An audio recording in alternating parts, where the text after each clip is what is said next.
Hi there, I'm Jamie Cunningham. In this video, we're going to look at how to hold people accountable.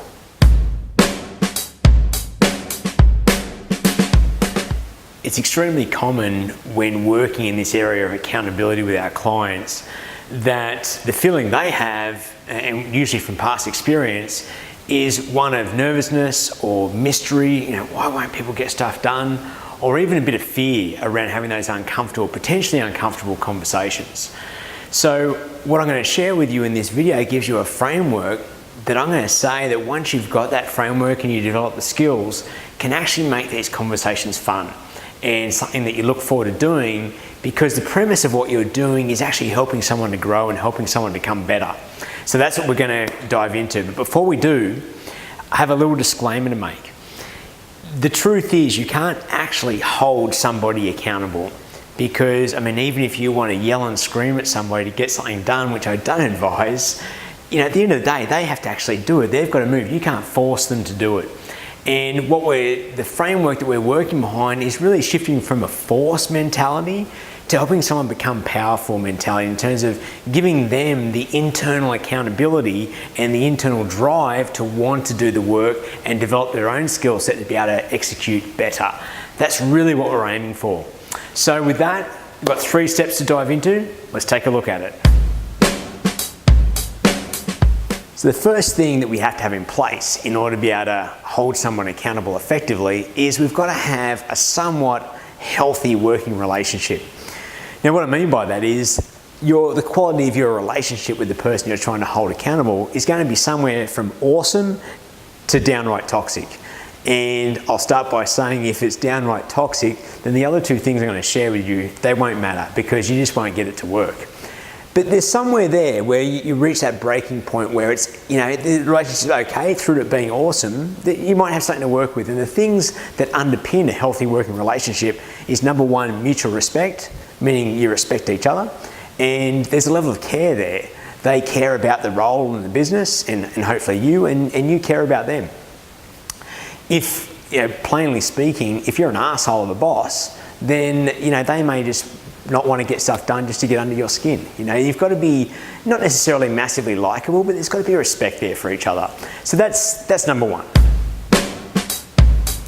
The second thing that we need to have in place to be able to hold people accountable is, and this is going to sound obvious when I say it, and yet it's massively misunderstood or happens really commonly, and that is clear expectations.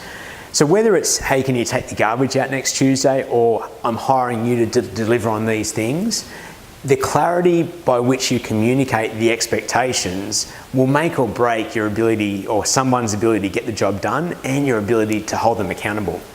Very often, as leaders, as people who are doing the delegating or asking people to deliver on something, we think that we communicate things to a certain level, but invariably, when we test the communication on the other side, we haven't necessarily communicated as clearly as we want.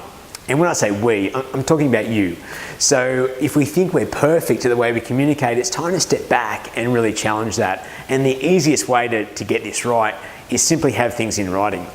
You might not want to always have, can you take out the garbage next week, in writing. There's a degree where this stuff is, practical, but certainly on the end of hiring someone, you absolutely want to have very clear expectations.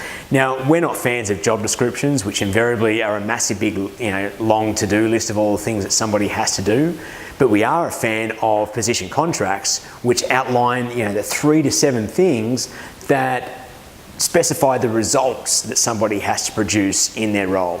And if you want to see a sample of what that looks like, you can click below. There's a chance here you can download a sample of a position contract.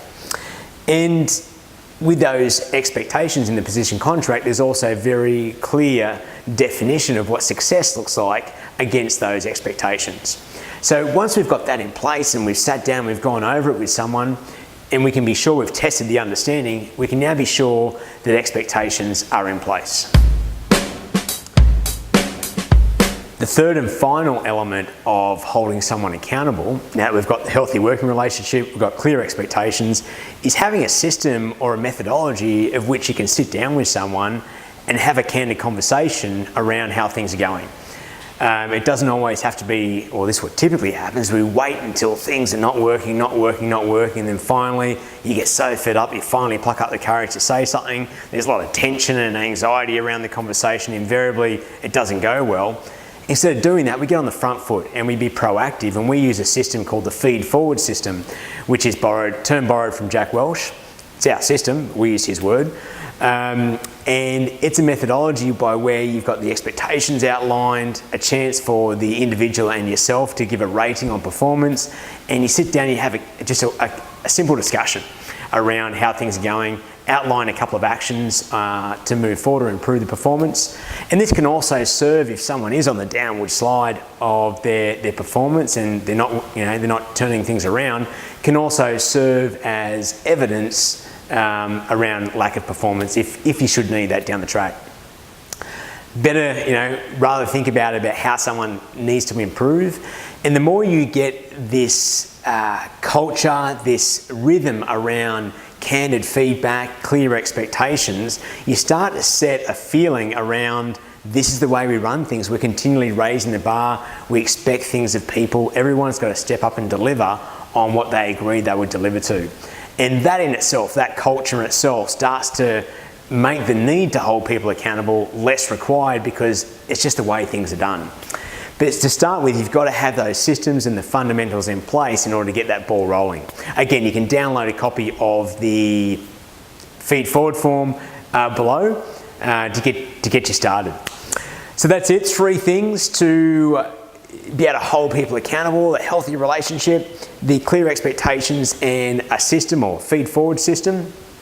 Download those samples below, and you can also subscribe to our YouTube channel to get updates to the rest of these videos. Thanks very much for watching, and good luck with it.